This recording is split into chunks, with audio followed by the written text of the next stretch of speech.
भगवान बुद्ध को ज्ञान प्राप्त हुआ। जब लोगों को ये पता चला कि भगवान बुद्ध को ज्ञान प्राप्त हुआ है तो लोग ये जानना चाहते थे कि उन्हें क्या ज्ञान प्राप्त हुआ है, उन्होंने क्या नया जाना। ऐसा इसलिए क्योंकि संसार में पहले से ही ज्ञान का भंडार है, सबके पास ज्ञान है और लोग यही जानना चाहते थे कि बुद्ध ने ऐसा क्या अलग ज्ञान को प्राप्त किया, उसमें क्या विभिन्नता है, उसमें ऐसी क्या अलग खास बात है। ऐसे ही एक दिन बुद्ध के पास एक व्यक्ति आता है और उनसे प्रश्न करता है कि हे बुद्ध, मैं एक ज्ञानी व्यक्ति हूँ, मैंने सभी शास्त्रों का गहन अध्ययन किया है, मैंने सभी वेद पुराणों का गहन अध्ययन किया है, मैंने गहन चिंतन मनन किया है, मैंने सुना है कि आपको ज्ञान की प्राप्ति हुई है।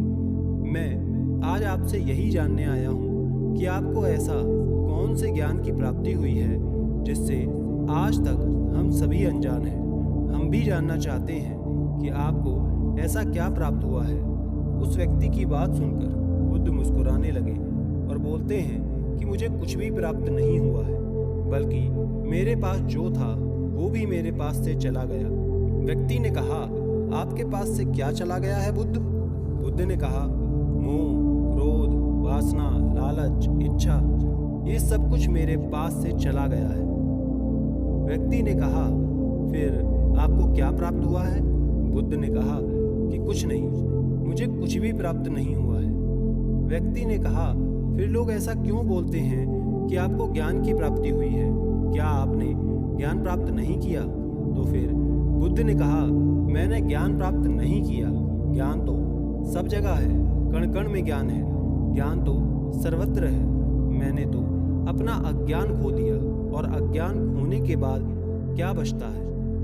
व्यक्ति ने कहा, अज्ञान खोने के बाद तो ज्ञान ही बचता है। फिर बुद्ध ने कहा, ज्ञान और अज्ञान खोने के बाद क्या बचता है? ये सुन व्यक्ति बुद्ध के चरणों में गिर जाता है और कहता है कि हे बुद्ध, मैंने तो इस स्थिति के बारे में कभी विचार ही नहीं किया। इस पर बुद्ध कहते हैं कि मेरे पास जो कुछ भी था मैंने सब कुछ खो दिया और सब खो जाने के बाद मुझे पता चला कि मैं जिन चीज़ों से प्रेम कर रहा था, जिन चीज़ों को मैं पाना चाहता था, वो सत्य था ही नहीं। फिर सत्य क्या है जो बुद्ध ने प्राप्त किया था? तब बुद्ध कहते हैं कि जब मैंने सब कुछ खो दिया तब मुझे ज्ञान दिखाई पड़ा, लेकिन इसके विपरीत हम सब पाना चाहते हैं। बुद्ध खोने की बात करते हैं और हम पाने की बात करते हैं। हम ध्यान करते हैं ज्ञान प्राप्ति के लिए, लेकिन क्या हम स्वयं को अज्ञानी मानने के लिए तैयार हैं? क्योंकि जो ज्ञानी है उसे ज्ञान प्राप्त करने की क्या ही जरूरत, वो तो पहले से ही ज्ञानी है। और एक समस्या ये भी है कि हम अपने आप को ज्ञानी मानते हैं और फिर हम ज्ञान में प्राप्त करना क्या चाहते हैं। तो भला ये कैसे संभव है? क्योंकि ज्ञान तो उसे ही प्राप्त हो सकता है जो अज्ञानी है। पहले तो हम यही नहीं समझ पाते कि ज्ञान क्या है और अज्ञान क्या है। अगर ध्यान से समझने का प्रयास करोगे तो खुद ही पाओगे कि जिसे हम ज्ञान समझने की कोशिश कर रहे थे वो हमारा अज्ञान ही है, हमारा ज्ञान ही हमारा अज्ञान है। उदाहरण के लिए, हमारा ज्ञान कहता है कि हम श्वास लेते हैं और जीवित रहते हैं, लेकिन ध्यान से देखोगे और विचार करोगे तो पता चलेगा कि हम कभी श्वास नहीं लेते। सांसें तो खुद ही चलती रहती हैं, क्योंकि अगर हम खुद से सांस ले सकते और बंद कर सकते तो फिर हम जब चाहे सांस को बंद कर सकते थे और फिर जब चाहे शुरू कर सकते थे।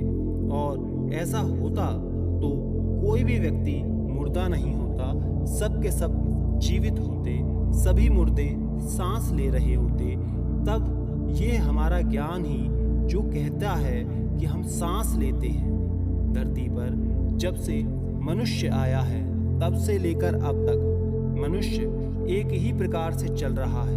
क्या आपने कभी ये गौर किया कि व्यक्ति गरीब हो या अमीर, सबके अंदर एक जैसी भावना है। सभी क्रोध भी करते हैं, सभी करुणा भी दिखाते हैं, सब प्रेम भी करते हैं, सब स्वार्थी भी हैं, सब लालची भी हैं। सबके अंदर एक जैसी ही भावना है, इतिहास में ऐसे बहुत सारे राजा सम्राट हुए जिन्होंने अपनी इज्जत को बचाने के लिए, उसे बढ़ाने के लिए बहुत कुछ नष्ट किया।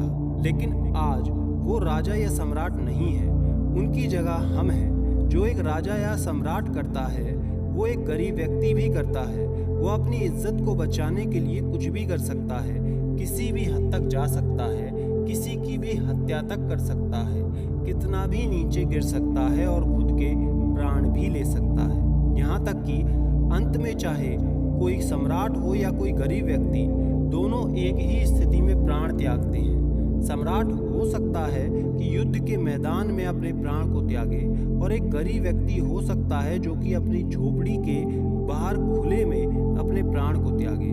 लेकिन प्राण त्यागने में पीड़ा तो एक जैसी ही होती है। हजारों सालों से सब कुछ एक जैसा ही घटित होता आ रहा है, इसमें कोई बदलाव नहीं हुआ, सिर्फ चेहरा बदल रहा है। फिर भी हम इतने ज्ञानी व्यक्ति हैं कि सबसे कुछ भी नहीं सीखे।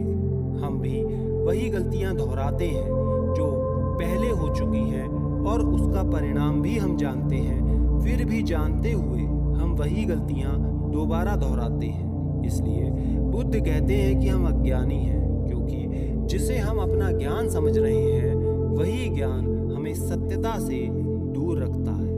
बुद्ध जिस ज्ञान की बात करते हैं, उन्हें जो सत्य प्राप्त हुआ या जो सत्य होता है वो ब्रह्मांडीय होता है। वो हर जगह, हर स्थिति पर, हर समय एक जैसा ही होता है, उसमें कोई बदलाव नहीं होता।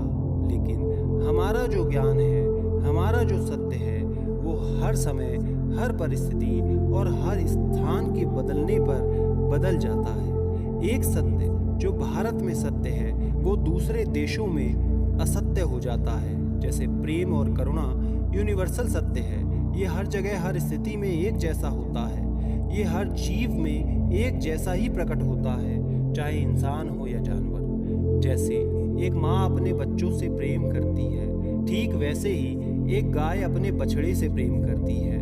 प्रेम जाति, धर्म और शारीरिक बनावट से परे है। इसलिए बुद्ध प्रेम और करुणा की बात करते हैं। लेकिन जिस प्रेम और करुणा में बुद्ध बात करते हैं, हम उसको समझ ही नहीं पाते।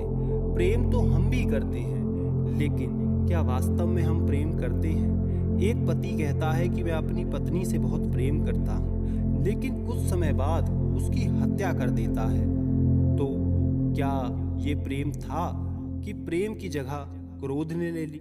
यहाँ तो प्रेम था ही नहीं, यहाँ तो सिर्फ शारीरिक आकर्षण था। इसलिए वो समय के साथ बदल गया। हम प्रेम या कोई भी शारीरिक व्यवहार कहाँ से सीखते हैं? ये हमारे आसपास के लोग, परिवार, मित्र, इन सब से ही सीखते हैं। हमारी बुद्धि हमारे विचारों से निर्मित होती है, लेकिन हमारे आसपास के माहौल से ऐसे विचार हमारे अंदर डाले जा रहे हैं जिससे हमारी बुद्धि और समझ, इनका पतन होता जा रहा है, वो विकृत होती जा रही हैं। प्रेम एक स्वाभाविक प्रक्रिया है जो स्वयं प्रकृति की एक देन है और प्रकृति का हिस्सा भी है। प्रकृति हमसे प्रेम करती है, हमारा सभी प्रकार से ध्यान रखती है और इसके बदले हमसे कभी कोई चीज़ नहीं मांगती, जबकि हम प्रकृति को नष्ट करने में लगे रहते हैं। ये वो प्रेम है जो हमारे अंदर होता है, लेकिन इसे हम भूल गए हैं। जिस प्रेम को हम जानते हैं और प्रेम समझते आ रहे हैं, वो सब बनावटी है और स्वार्थ पर टिका हुआ है। उसे हमने बाहर से, समाज, आसपास के लोगों से सीखा है। समाज में जैसा दिखाया गया है, हम ठीक वैसे ही करना चाहते हैं, वैसे ही बनना चाहते हैं। हम वैसे ही प्रेम भी करना चाहते हैं। हम हर चीज़ में समाज की नकल करना चाहते हैं। हम अच्छा दिखना चाहते हैं। लोग हमें देखें तो ये बोलें कि देखो कितना प्रेम है इनमें, लेकिन वास्तव में जो सत्य है वो दूर नहीं है, बिल्कुल हमारे नज़दीक है। वो हमारे अंदर ही है। हमने अपनी आंखों पर पट्टी बांध रखी है, दिखावे की पट्टी, समाज की नकल की पट्टी। इसलिए हम अपने अंदर क्या सत्य को देखना ही नहीं चाहते। या आप ये बोले कि हमने खुद को इतना व्यस्त कर रखा है कि हमारे पास सोचने के लिए समय ही नहीं है कि जो हम रोज कर रहे हैं उससे हटकर कुछ और भी कर सकते हैं। अपनी सामाजिक बुद्धि को छोड़ दें, जो समाज ने सिखाया है उसे कुछ समय के लिए भूल जाएं और खुद से खुद को जानने का प्रयास करें। आप खुद के सबसे ज्यादा करीब हैं। आपके खुद से ज्यादा करीब आपका कोई नहीं हो सकता। किसी दूसरे से बेहतर आप खुद को जानते हैं। ये देखें कि आप क्या जानते हैं। क्या सच में अपने बारे में जानते भी हैं या ऐसे ही जीते चले आ रहे हैं? जन्म लेना और रोते चिल्लाते इस दुनिया से चले जाना इस जीवन का उद्देश्य बिल्कुल भी नहीं है। धन्यवाद।